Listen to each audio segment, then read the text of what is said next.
ആധുനിക കേരളം അഭിമാനപൂർവ്വം ഉയർത്തിക്കാട്ടുന്ന വിദ്യാഭ്യാസ മാതൃകകൾക്കും സാംസ്കാരിക ഔന്നത്യത്തിനുമേറ്റ കറുത്ത പുള്ളിയാണ് അഞ്ചരക്കണ്ടി ഡെന്റൽ കോളേജ് വിദ്യാർത്ഥി നിതിൻ രാജിന്റെ മരണം.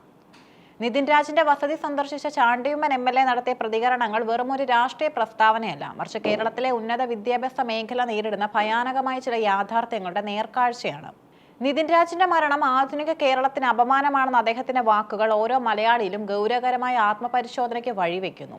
നിതിൻ രാജിന്റെ മരണവുമായി ബന്ധപ്പെട്ട അന്വേഷണത്തിൽ കേരള പോലീസ് പുലർത്തുന്ന സമീപനം അങ്ങേയറ്റം പ്രതിഷേധാർഹമാണെന്നും ചാണ്ടിയുമ്മൻ ചൂണ്ടിക്കാട്ടി.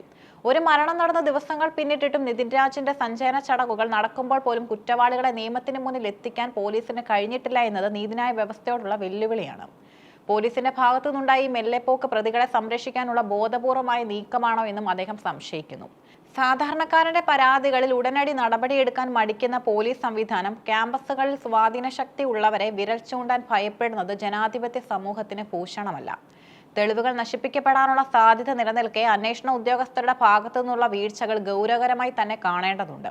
സ്വാതന്ത്ര്യം ലഭിച്ച 3/4 നൂറ്റാണ്ട് പിന്നിട്ടിട്ടും നമ്മുടെ വിദ്യാഭ്യാസ സ്ഥാപനങ്ങളിൽ കുട്ടികൾ വിവേചനം നേരിടേണ്ടി വരുന്നത് നാം പിന്നോട്ടാണ് സഞ്ചരിക്കുന്നത് എന്നതിന്റെ വ്യക്തമായ സൂചനയാണ്.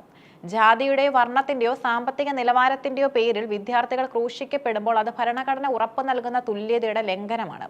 അഞ്ചരക്കണ്ടിയിലെ നിതിൻ രാജ് നേരിട്ടത് കേവലം റാഗിംഗ് മാത്രമല്ല, മറിച്ച് ഒരു വിദ്യാർത്ഥിയുടെ മാനസികമായ തകർച്ചയ്ക്ക് കാരണമാകുന്ന വിവേചനമാണെന്നാണ് ഉയരുന്ന ആരോപണം.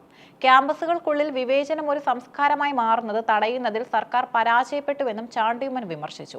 ഇത്തരം പ്രവണതകളെ മുളയിലെ നുള്ളാൻ കഴിയുന്ന വ്യക്തമായ സന്ദേശം നൽകാൻ ഭരണകൂടത്തിന് സാധിച്ചിട്ടില്ല.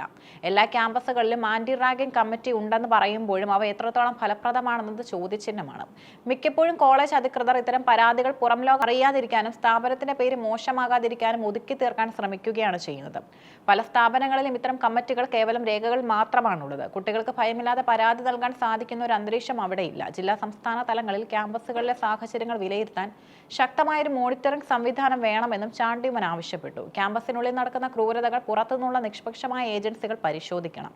കോളേജ് മാനേജ്മെന്റുകളും അധ്യാപകരും വിദ്യാർത്ഥികളുടെ മാനസികാരോഗ്യം സംരക്ഷിക്കുന്നതിനേക്കാൾ പ്രാധാന്യം നൽകുന്നത് പഠനത്തിനാകുമ്പോൾ നിതിൻ രാജിനെ പോലെയുള്ളവർ നിശബ്ദമായി ഇല്ലാതാകുന്നു. നിതിൻ രാജിന്റെ മരണം ഒരു വ്യക്തിയുടെയോ കുടുംബത്തിന്റെയോ മാത്രം നഷ്ടമല്ല. ഒരു നല്ല ഡോക്ടറായി സമൂഹത്തെ സേവിക്കാൻ തയ്യാറെടുത്ത ഒരു യുവാവിന്റെ സ്വപ്നങ്ങളാണ് ഇവിടെ കരിഞ്ഞുപോയത്. തന്റെ മകൻ നേരിട്ട അനീതികൾക്കെതിരെ ആ പിതാവ് നടത്തുന്ന പോരാട്ടത്തിൽ പൊതുസമൂഹം ഒപ്പം നിൽക്കേണ്ടതുണ്ട്. ക്യാമ്പസ് ഹരാസ്മെന്റുകളെ തടയാൻ നിയമങ്ങൾ ഉണ്ടെങ്കിലും അവയുടെ നടപ്പിലാക്കൽ വരുന്ന പാളിച്ചകളാണ് ഇത്തരം ദുരന്തങ്ങൾ ആവർത്തിക്കാൻ കാരണം. കുറ്റവാളികൾക്ക് ശിക്ഷ ലഭിക്കുമെന്ന ഭയം ഇല്ലാതാകുമ്പോൾ അവർ കൂടുതൽ കരുത്തരാകുന്നു. നിതിൻ രാജിന്റെ കേസിൽ നീതി നടപ്പിലാക്കുക എന്നത് വരാനിരിക്കുന്ന തലമുറയുടെ സുരക്ഷയ്ക്ക് അത്യന്താപേക്ഷിതമാണ്.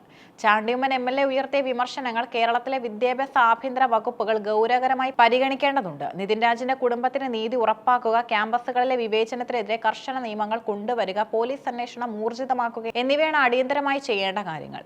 കേരളത്തിലെ ഓരോ വിദ്യാർത്ഥിയും ക്യാമ്പസിനുള്ളിൽ സുരക്ഷിതമാണെന്ന് ഉറപ്പാക്കാൻ സാധിക്കുമ്പോൾ മാത്രമേ നാം യഥാർത്ഥത്തിൽ പുരോഗമനപരമായ ഒരു സമൂഹമായി മാറുകയുള്ളൂ. നിതിൻ രാജിന് നീതി ലഭിക്കുന്നത് വരെ ഈ പോരാട്ടം തുടരുക തന്നെ വേണം.